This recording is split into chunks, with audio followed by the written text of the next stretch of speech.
हाँ जी दोस्तों, तो कैसे हो आप लोग। आई होप आप अच्छे होगे और अपनी तैयारी अच्छे से कर रहे होगे। देखिए साहब, आज की क्लास में हम डिस्कस करेंगे केमिस्ट्री के एक बहुत ही ज़्यादा important chapter alcohol phenol ether का पार्ट 2 यहाँ पर मैं डिस्कस करूँगा। पार्ट 1 मैंने ऑलरेडी बना दिया है। अगर आपने पार्ट 1 वीडियो नहीं देखा, उसका लिंक आपको डिस्क्रिप्शन बॉक्स में मिल जाएगा या फिर आपको आई बटन में वो वीडियो मिल जाएगा। ठीक है, आज की क्लास काफ़ी इंटरेस्टिंग होने वाली है। अगर आप हमारे यूट्यूब चैनल स्टडी सक्सेसफुल पर न्यू हो तो आप इसको सब्सक्राइब करके रेड कलर के बेल आइकन को दबा दीजिए और साथ ही नोटिफिकेशन बेल को ऑल पर क्लिक कर दीजिए, जिससे आने वाली से वीडियो आप लोगों तक पहुंचती रहे। तो आज की क्लास स्टार्ट करते हैं कुछ ज़बरदस्त और मोटिवेशनल लाइनों के साथ। वो कहते हैं ना साहब, यूं ही नहीं मिलती राही को मंजिल, यूं ही नहीं मिलती राही को मंजिल, दिल में एक जुनून सा जगाना होता है। पूछा चिड़िया से कैसे बनाया आशियाना, बोली भरनी पड़ती है उड़ान बार बार, भरनी पड़ती है उड़ान बार बार, तिनका उठाना होता है, तिनका उठाना होता है। तो इन्हीं इंटरेस्टिंग लाइनों के साथ आज की क्लास को हम स्टार्ट करते हैं। तो यहाँ पर आप लोग पहला क्वेश्चन देख पा रहे होंगे, काफ़ी इंपॉर्टेंट क्वेश्चन है और 2019 में ही पूछा गया है। आप स्क्रीन पर देख सकते हो, बड़े सिंपल सा क्वेश्चन मैंने यहाँ पर इंक्लूड किया है। क्वेश्चन है, प्रयोगशाला में फिनॉल कैसे बनाओगे, इसको बताइए। और इसका रासायनिक समीकरण हमसे पूछ रहा है और ये वर्णन करने के लिए पूछ रहा है। ठीक है, क्वेश्चन नंबर 18 और 19 में ये आया हुआ है, आप लोग स्क्रीन पर देख पा रहे होंगे। ठीक है, तो भाई फिनॉल कैसे बनता है। तो फिनॉल बनाने की प्रयोगशाला विधि क्लास स्टार्ट हो चुकी है और आपसे मैं एक बात की रिक्वेस्ट करूंगा, इस वीडियो को पूरा से पूरा वॉच करना, क्योंकि इसमें इंपॉर्टेंट क्वेश्चन मैं इंक्लूड कर रहा हूं। हर साल आने वाले क्वेश्चन हैं ये। तो हम बात कर रहे थे फिनॉल कैसे बनता है। ठीक है, तो डाई एजोनियम लवण के जल अपघटन द्वारा, डाईएजोनियम लवण के जल अपघटन द्वारा बेंजीन डाईएजोनियम क्लोराइड के जलीय वाष्पन का, जलीय विलयन का वाष्प भाप आसमन करने पर फिनॉल प्राप्त होता है, C6H5OH प्राप्त होता है। जैसे एग्जाम्पल की अगर हम बात करें तो ये हमारा रहा क्या, बेंजीन N2 डाईएजोनियम और Cl क्लोराइड। तो बेंजीन डाईएजोनियम क्लोराइड का हम लोग क्या करेंगे, वाष्प आसमन करेंगे। कहने का मतलब मेरा ये, इसमें H2O के साथ हम रिएक्ट कराएंगे या फिर इसको गर्म करोगे तो उस कंडीशन में हमारा H2O यहाँ से अलग हो जाएगा और H2SO4 हमारा यहाँ से अलग हो जाएगा। इसकी रिप्रेजेंट ये टॉपिक आप ले सकते हो। 100 डिग्री यहाँ पर टेम्परेचर मैं यहाँ पर रखने वाला हूँ। तो आपके पास ये डाईओजोनियम क्लोराइड किस में बदल जाएगा, फिनॉल में बदल जाता है। फिनॉल का फार्मूला होता है C6H5 और OH। ठीक है, ये आप याद कर सकते हो इस स्ट्रक्चर के थ्रू भी। यहाँ से नाइट्रोजन गैस अलग जाती है और HCl हमारे यहाँ से अलग हो जाता है। तो काफ़ी इंपॉर्टेंट क्वेश्चन था और ये आपका 2 नंबर में आता है, तो इसको अच्छे से याद कर लीजिएगा। ठीक है, आगे बढ़ते हैं साहब। अगला यहाँ पर एक लॉन्ग क्वेश्चन मैंने इंक्लूड किया है जो लगातार 5 साल से रिपीट हो रहा है, तो मेरा पूरा उम्मीद है कि इस साल भी ये रिपीट हो। अगला यहाँ पर जो क्वेश्चन किस तरीके भी आ सकता है कि प्रयोगशाला में डाई एथिल ईथर बनाने की प्रयोगशाला विधि का सचित्र वर्णन कीजिए, या फिर ऐसे भी आ सकता है डाई एथिल ईथर का सचित्र वर्णन करते हुए उससे संबंधित रिएक्शन दर्शाइए। मतलब आप समझ सकते हो कि क्वेश्चन किस किस टाइप से यहाँ पर, जैसा कि यहाँ पर मैंने इंक्लूड किए हुए हैं कि इस किस टाइप से क्वेश्चंस पूछे जा चुके हैं आपके बोर्ड एग्जामिनेशंस में। ठीक है, तो आपको बता दें, तो यहाँ पर जो हमारा क्वेश्चन इस टाइप से भी पूछा गया है कि ईथर की शुद्धता का परीक्षण कैसे करोगे। मतलब क्वेश्चंस वो ही है, उसके जो टाइप हैं वो कई प्रकार से यहाँ पर पूछा गया है, उसके टाइप्स को यहाँ पर बताया गया है और किस किस टाइप से बुझ जाते हैं। तो सबसे पहले हम आपको बता दें डाई एथिल ईथर कैसे बनता है और इसके क्या इसका यूज होता है। तो बच्चों डाई एथिल ईथर का मतलब होता है, जैसे मान लो हम C2H5 यहाँ पर मान लेते हैं, यहाँ O हो गया और यहाँ पर भी आप C2H5 लगा दो। कहने का मेरा मतलब ये यहाँ पर ऑक्सीजन इंक्लूड करोगे और यहाँ पर क्या लगाओगे आप लोग, आर लगा देंगे, ठीक है, सॉरी CH3CH2 मतलब C2H5। तो इसको समझते हैं। प्रयोगशाला में die ethyl ether ethyl alcohol की अधिक और सांद्र H2SO4 को 140 डिग्री सेल्सियस पर गर्म करके बनाया जाता है। अब भाई कैसे बनाया जाता है, ये रिएक्शन जरूर समझ लीजिए।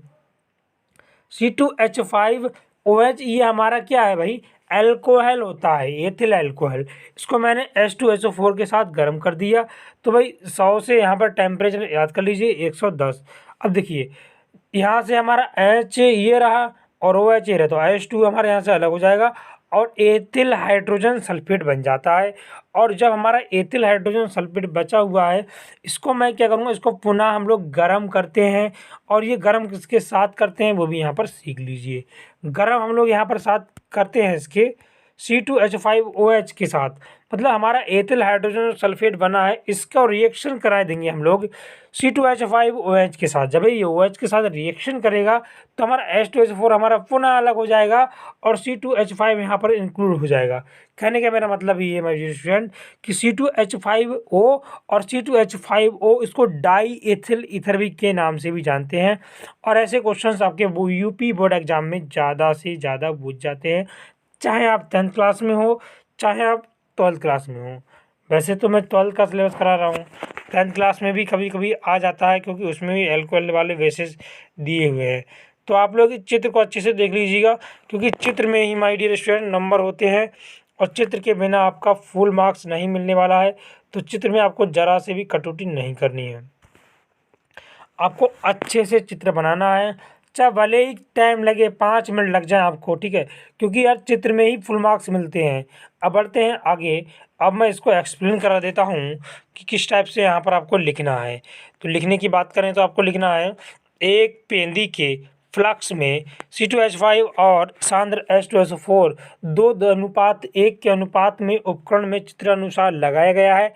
फ्लक्स को वायु ऊष्मक पर 140 से 145 तक गर्म करते हैं, जिससे ईथर बर्फ के जल में रखे ग्राही में एकत्र होने लगता है।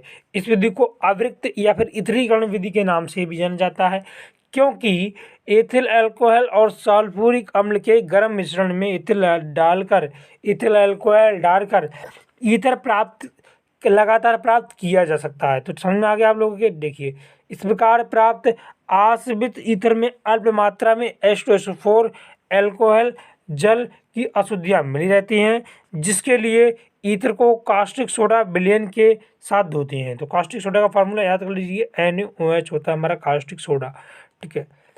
और इसमें हम फिर इसे निर्जल करने के लिए CaCl2 यानी कि CaC कैल्शियम क्लोराइड में डाल देते हैं। इसके बाद छान कर इसे आश्रित करने पर 30 से 34% से 35 डिग्री सेल्सियस पर शुद्ध एवं सूक्ष्म ईथर एकत्रित कर लिया जाता है। तो समझ में आ गया होगा। आगे बढ़ते हैं साहब। अब हम इसकी रिएक्शन कराएंगे PCl5 से अभिक्रिया। तो ये PCl5 से किस प्रकार से अभिक्रिया करता है, ये आपको देखने वाली इम्पोर्टेंट्स है।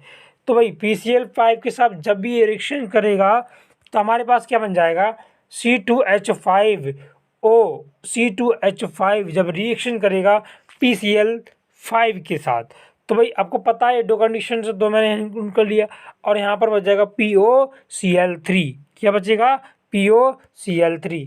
तो दूसरा कंडीशन यहाँ लिखोगे, अंधेरे में क्लोरीन और ब्रोमीन के साथ हैलोजनीकरण व्युत्पन्न देता है। जैसे यहाँ पर आप देख पा रहे होगे कि अंधेरे की बात उन्होंने की है। तो ये हमारा ये हमारा क्या है भाई, ये हमारा ईथर है, डाई एथिल ईथर। तो ईथर को मैंने जब अंधेरे में करा तो पता है ये क्लोरीनीकरण अभिक्रिया कहलाती है, इसको बोलते हैं क्लोरीनीकरण अभिक्रिया। अगर आपने अभिक्रिया वाला वीडियो नहीं देखा है तो उसका भी लिंक आपको डिस्क्रिप्शन में मिल जाएगा, वहाँ से उसको वॉच कर सकते हो। तो हमारा ये किस प्रकार से हो जाएगा, यहाँ पर एंटी मार्कोनिकॉफ रूल लगेगा। ये क्या कहता है, जहाँ पर नंबर ऑफ हाइड्रोजन कम होते हैं वहाँ पर इलेक्ट्रोनेगेटिव चार्ज चला जाता है, ये मार्कोनिकॉफ रूल कहता है ना। तो यहाँ पर देखो अल्फा मोनोक्लोराइड डाई एथिल बचेगा। अब फिर से मैं इसका इलेक्ट्रॉनिक कराऊंगा, तो जहाँ पर नंबर ऑफ हाइड्रोजन कम होते हैं वहाँ पर इलेक्ट्रोनिगेटिव चार्ज चला जाता है। ये मार्कोनिक ऑफ रूल्स के अनुसार ये रिएक्शंस होती है, ठीक है।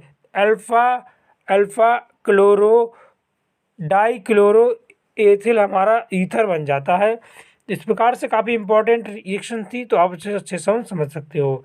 अगला यहाँ पर है हमारे पास, अगला रिएक्शन दे रखा है। अगला क्या है, काफ़ी इंपॉर्टेंट क्लास है, तो क्लास को पूरा वॉच करके जरूर जाइए, ठीक है। काफ़ी इंपॉर्टेंट है, आप लोगों की बहुत ज़्यादा हेल्प हो जाएगी इस वीडियो के माध्यम से। देखिए, जब हमारा जल के साथ रिएक्शन करता है तो क्या बनता है, ईथर जब जल के साथ अवक्रिया करता है, बहुत ही इंटरेस्टिंग ईथर है क्लास, ठीक है। ईथर साधारणतः परिस्थितियों में अम्लों या क्षार द्वारा अपघटित नहीं होते हैं। तनु सल्फ्यूरिक अम्ल के साथ उच्च दाब और उच्च ताप पर गर्म करने पर डाई एथिल ईथर बहुत कठिनाई से एथिल अल्कोहल में अपघटित हो जाते हैं। देखिए, डाई एथिल ईथर हमारा ये हो गया, H2 के साथ रिएक्शन करेंगे तो भाई सल्फ्यूरिक अम्ल कहीं रिप्रेजेंट रहेगी। जब रिप्रेजेंट रहेगी तो C2H5OH बन जाएगा। कहने का मतलब ये हमारे पास एथिल अल्कोहल बनकर तैयार हो जाएगा। अब देखते हैं भाई, अगला यहाँ पर है ठंडे HI से अभिक्रिया डाई एथिल ईथर की ठंडे HI, ये इंपॉर्टेंट रिएक्शन है, इसमें आप लगा लीजिए important for 2021 UP board 12th लिख लीजिए। मैं कह रहा हूँ ये रिएक्शन हर साल आती है और पिछली साल भी आई थी, और मैं कह रहा हूँ 21 में भी आएगी, चैलेंज है इस बात का। डाई एथिल ईथर की ठंडे HI से क्रिया कराने पर एक अणु हाइड्रोइक और एक अणु एथिल अल्कोहल बनाता है। तो भाई देखिए, एक हमारा एथिल आयोडाइड बना देता है और एथिल अल्कोहल बना देता है। तो आपको पता है एक हमारा H यहाँ पर I इधर आ जाएगा और एक के साथ OH चला जाएगा। सिंपल रिएक्शन है, बस आपको दिमाग में याद रखना है कि एक में हमारा एथिल आयोडाइड बनेगा और दूसरे में हमारा एथिल अल्कोहल बनेगा। तो समझ में आ रहा है? समझ में आ रहा है तो वीडियो को लाइक कर दीजिए, ठीक है। चैनल पहली बार है तो सब्सक्राइब जरूर से जरूर कर लीजिए। एसिटिल क्लोराइड के साथ अभिक्रिया, तो die ethyl ether acetyl chloride की जब निर्जल ZnCl या निर्जल AlCl की उपस्थिति में क्रिया कराते हैं तो हमारा एल्किल क्लोराइड या फिर एस्टर बनता है। एस्टर कैसे बनता है यह मैं बता देता हूँ रिएक्शन के थ्रू। देखिए साहब, C2H5O C2H5 ये हमारा डाई एथिल ईथर हो गया। जब इसको हम एसिटिल क्लोराइड का फार्मूला याद करने की ट्रिक बताऊंगा, CH3COCl, इसको बोलते हैं एसिटिल क्लोराइड। याद कर लीजिए, इंपॉर्टेंट रिएक्शंस कराता है, इससे बहुत ज़्यादा क्वेश्चंस बनते हैं आपके बोर्ड एग्जाम में। निर्जल ZnCl2 के साथ जब ये रिएक्ट करता है तो C2H5Cl हमारा एक तरफ से अलग हो जाता है और दूसरी तरफ से हमारा हो जाता है CH3COO C2H5। ये हमारा मेन टॉपिक बना। एथिल एसीटेट, इसको एस्टर कहते हैं, काफ़ी इम्पॉर्टेंट है, इसको अच्छे से प्रैक्टिस कर लीजिए, ठीक है साहब। और जो मैं क्वेश्चन बता रहा हूँ वो गारंटेड है कि इस बार चांसेस हैं कि 100% आपके बोर्ड एग्जाम में आए, ठीक है। देखिए, अगला है ईथर की शुद्धता का परीक्षण। तो ईथर की शुद्धता का परीक्षण पोटेशियम आयोडाइड विलयन द्वारा करते हैं। यदि ईथर में पोटेशियम आयोडाइड डालने पर आयोडीन मुक्त होती है तो जो ईथर होता है वो हमारा अशुद्ध होता है। यदि मान लें एक प्रकार से कि शुद्ध ईथर में आयोडीन मुक्त नहीं होती है तो उस कंडीशन में आप समझ सकते हो कि शुद्ध ईथर होता है उसमें भाई आयोडीन आई वहाँ पर रिप्रेजेंट नहीं होती है स्वतंत्र अवस्था में, ठीक है। तो भाई आज की क्लास में बस इतना ही, और कैसा लगा आज का ये क्लास कमेंट बॉक्स में ज़रूर बता देना। और ऐसे ही इंटरेस्टिंग और एजुकेशन से रिलेटेड वीडियोज़ को देखने के लिए आप हमारे यूट्यूब चैनल स्टडी सक्सेसफुल को सब्सक्राइब करना बिल्कुल भी ना भूलें और साथ ही नोटिफिकेशन बेल को ऑल पर क्लिक कर दें, जिससे आने वाली सभी वीडियो की नोटिफिकेशन सबसे पहले आप लोगों तक पहुँचती रहे। Thanks for watching my video my dear friend.